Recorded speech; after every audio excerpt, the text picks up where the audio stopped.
In the small, isolated town of Hollow Creek, the townsfolk whispered tales of a mad butcher who haunted the outskirts. His name was Jasper Crowley, a man whose face had been seared into the memories of those who had the misfortune of encountering him. Once a respected butcher, Jasper's life took a dark turn after a tragic accident that left his family dead and his sanity shattered. Jasper's descent into madness began with the loss of his beloved wife and daughter in a horrific car crash. Consumed by grief, he abandoned his butcher shop and retreated to a dilapidated cabin deep in the woods. The townspeople avoided the area, fearing the cursed ground on which it stood. Strange disappearances plagued Hollow Creek, with rumors of travelers and drifters vanishing without a trace. The local authorities were baffled, unable to find any leads. It wasn't until a group of teenagers dared each other to venture into the woods that the true horror of Jasper's legacy was uncovered.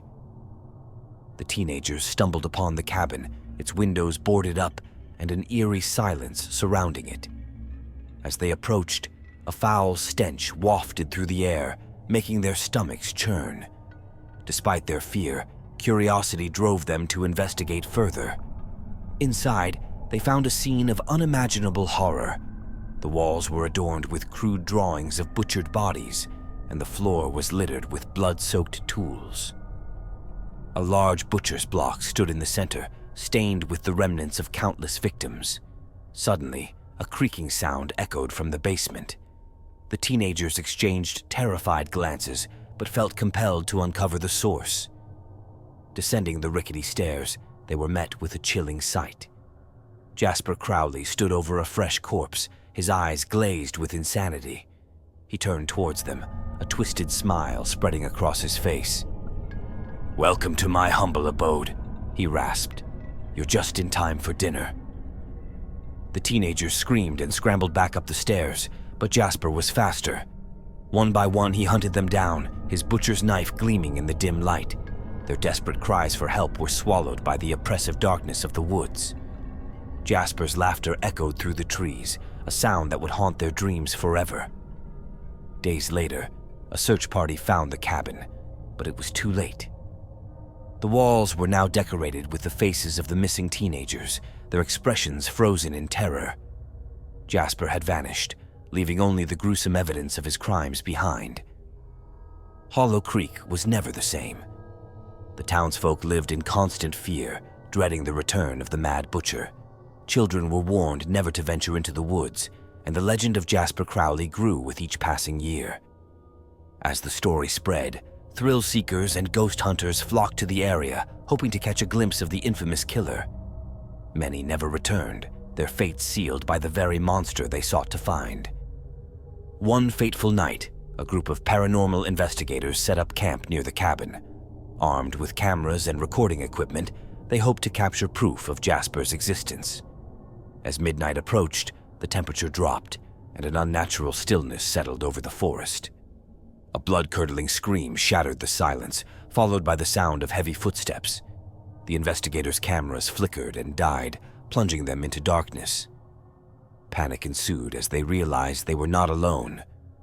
Jasper emerged from the shadows, his eyes burning with a malevolent fire.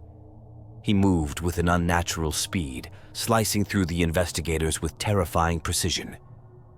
Their screams echoed through the night, a chilling reminder of the horror that lurked in Hollow Creek. To this day, the legend of Jasper Crowley lives on. Those who dare to venture into the woods are met with the same fate, their lives claimed by the mad butcher. The cabin remains a macabre monument to his madness, a place where nightmares are born and terror reigns supreme.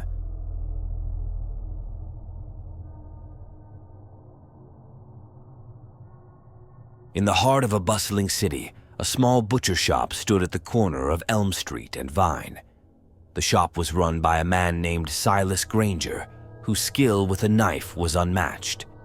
Customers flocked to his store for the finest cuts of meat, unaware of the dark secret that lay hidden behind the counter. Silas was not just a butcher. He was a man with a sinister past. Years ago, he had made a pact with a demonic entity, trading his soul for unparalleled butchering skills. The deal came with a gruesome price. Silas had to provide fresh human meat to the demon every month. Desperate to keep his end of the bargain, Silas began luring unsuspecting victims into his shop. He would charm them with his friendly demeanor and impeccable service, only to lead them to the basement where the true horror awaited. The basement was a chamber of nightmares, with hooks hanging from the ceiling and blood-stained walls. Silas would butcher his victims with a cold precision, offering their remains to the demon in exchange for continued success. As the years passed, the disappearances in the city became more frequent. Families were torn apart by grief, searching for their loved ones who had vanished without a trace. The authorities were baffled, unable to find any connections between the missing persons. One evening, a young woman named Emily entered Silas's shop, looking for a job. Silas saw an opportunity and hired her, intending to make her his next victim. Emily was naive and unsuspecting, grateful for the chance to work. As Emily settled into her new job, she began to notice strange things. The basement door was always locked, and Silas would disappear for hours at a time. Her curiosity grew, and one night she decided to investigate. Using a spare key she had found, Emily unlocked the basement door and descended into the darkness. The sight that greeted her was beyond comprehension.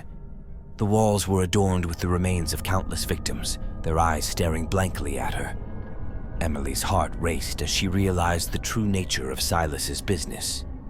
She turned to leave, but Silas was waiting at the top of the stairs. His face twisted into a sinister grin, and he dragged her back into the basement. Silas revealed his pact with the demon, explaining that Emily was to be his next offering. Her screams echoed through the chamber as he prepared his tools, but she fought with a strength born of sheer terror. In a desperate bid for survival, Emily grabbed a butcher's knife and plunged it into Silas's chest. The demon's mark on his skin began to burn, and Silas fell to the ground, his life draining away. Emily fled the shop, her mind reeling from the horrors she had witnessed. She went straight to the police, who stormed the butcher shop and uncovered the grisly evidence of Silas's crimes.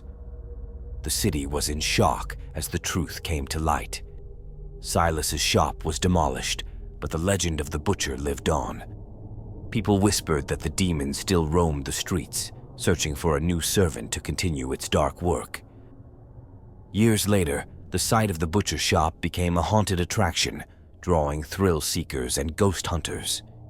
Visitors claimed to hear the sounds of knives sharpening and disembodied screams, a chilling reminder of the horrors that had transpired there. Emily tried to move on with her life, but the nightmares never ceased. She could still see Silas's twisted grin and hear the demon's whisper. The horror of the butcher's bargain had scarred her forever, a dark shadow that would haunt her until her dying day.